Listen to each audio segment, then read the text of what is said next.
Alexandre, à ta sortie de HEC Paris en 2008, tu as démarré ta carrière en banque d'affaires chez Deutsche Bank à Londres, puis chez Swicorp, et en 2013, tu entres chez Uber, une jeune start-up de 4 ans à l'époque, et dont la branche en France avait été lancée quelques mois auparavant. Tu y accèdes rapidement au poste de General Manager, puis en juillet 2019, ayant vu l'entreprise passer de 200 à plus de 25 000 employés, tu quittes Uber.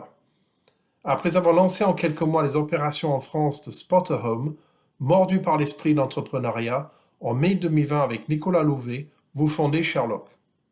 La mission de Sherlock est de débloquer massivement l'usage du vélo en déployant d'une part le premier réseau de cadenas partagés au monde, accessible via une application, et d'autre part par la mise en place d'une assurance vélo disruptive, les deux solutions mettant à profit votre expertise dans la mobilité et dans l'opérationnel. L'histoire dit que la création d'Uber a été inspirée par le besoin de deux Américains d'avoir un taxi un soir enneigé à Paris. Quelle était l'inspiration derrière Sherlock? Sherlock, c'est d'abord une rencontre entre Nicolas Louvet, qui est un expert reconnu aujourd'hui en termes de mobilité en Europe, qui accompagne depuis 20 ans les pouvoirs publics, mais aussi grands groupes privés sur les sujets de mobilité. On s'est rencontrés lorsque j'étais chez Uber, puisqu'on a travaillé ensemble à étudier l'impact d'Uber dans les villes pendant 5 ans. Mais à l'origine de Sherlock, il y a surtout un constat. Le constat que le manque de stationnement sécurisé est un obstacle majeur à la pratique du vélo. Il y a toujours plus de vélos qui sont toujours plus beaux, toujours plus électriques, toujours plus chers aussi. Les villes essaient d'accompagner ce développement du vélo avec toujours plus de pistes cyclables. Et la vérité, c'est que si on ne sait pas où garer son vélo en sécurité à destination, on risque juste de ne pas prendre son vélo le matin. La mission de Sherlock, c'est donc de débloquer l'usage du vélo en répondant aux défis du stationnement sécurisé. On comprend que Sherlock apporte une solution qui vise à lever un frein sérieux à l'adoption du vélo en milieu urbain, c'est-à-dire le vol, mu par la volonté de développer des mobilités alternatives à la voiture. Est-ce que les municipalités se grimpent dessus pour déployer vos cadenas?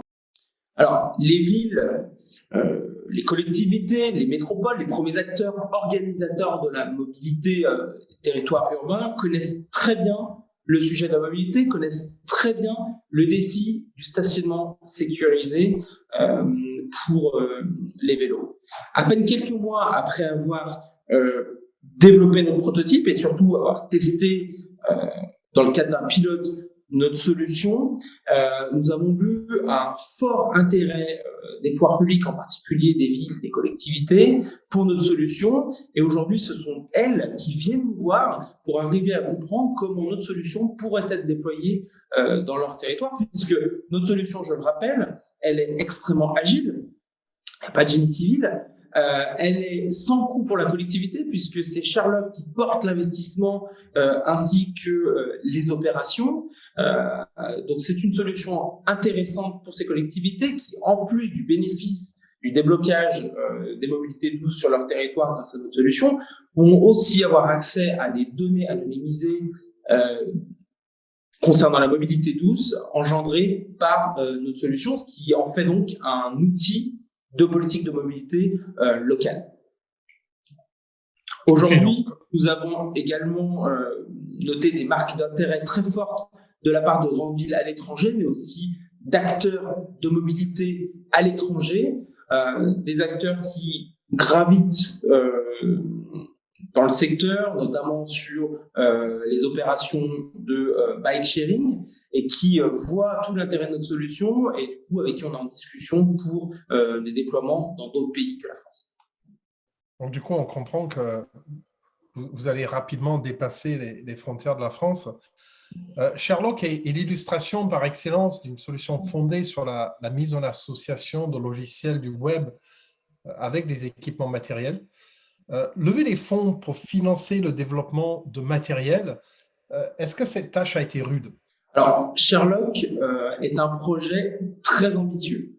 Si le constat est évident sur le manque de stationnement sécurisé, sur le fait que ce manque de stationnement sécurisé est un obstacle majeur au développement des solutions de mobilité douce, C'est un constat qui est également documenté, notamment par une étude que nous avons menée auprès de 4000 personnes dans les villes de plus de 200 000 habitants. Les solutions que nous déployons sont inédites. La majorité des fonds d'investissement, particulièrement en France, se focalisent sur le financement de solutions 100% software, le plus souvent dans le cadre d'approches B2B, en proposant une solution hybride, donc avec du hardware, une infrastructure certes légère, mais une infrastructure quand même, avec du développement industriel également derrière, ainsi qu'une approche intégrant des pouvoirs publics comme interlocuteurs privilégiés. Beaucoup les fonds avec lesquels nous avons échangé n'ont pas su appréhender le niveau de risque que notre projet représentait dans le cadre d'un site. Moins de 2 ans après notre lancement, nous avons largement levé les doutes concernant notre capacité à développer une solution unique mais également travailler à l'industrialisation de la production de cette solution, ainsi qu'à l'opération, au déploiement à l'opération de la maintenance.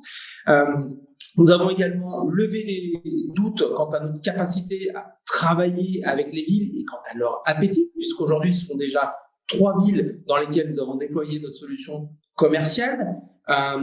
Et par ailleurs, aujourd'hui, ce sont les villes qui viennent nous voir pour pouvoir déployer notre solution.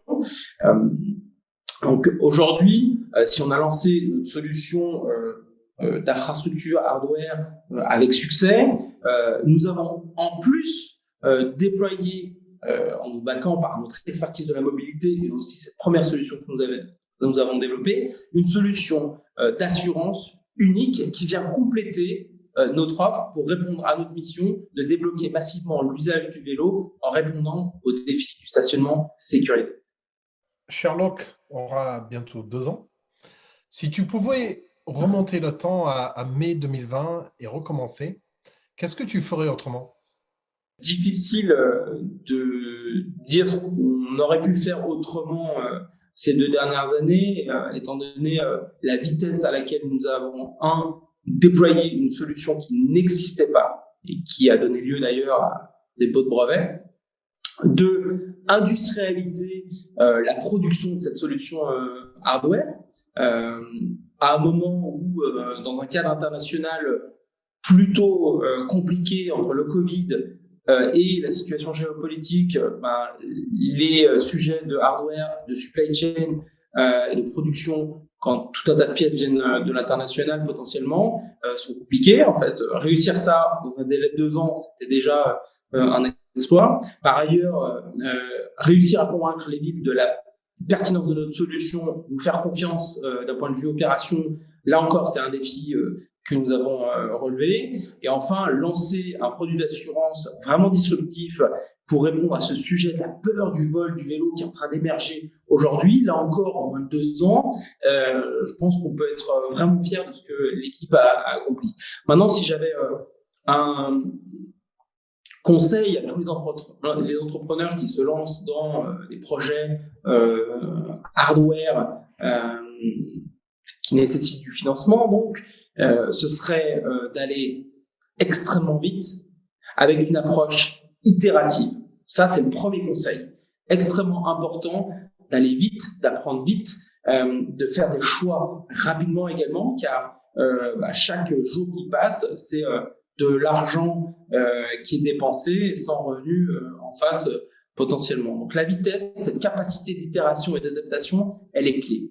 Le deuxième conseil que j'aurais, c'est de bien s'entourer. Il y a évidemment le choix d'une équipe forte, pertinente, mais il y a aussi le choix de partenaires stratégiques importants, que ce soit dans le développement du prototype, puis par la suite dans l'industrialisation de la production, puisque c'est dans l'alignement de la culture, de la vision, de la capacité à réagir, à itérer, que vous allez avoir une association qui sera successful.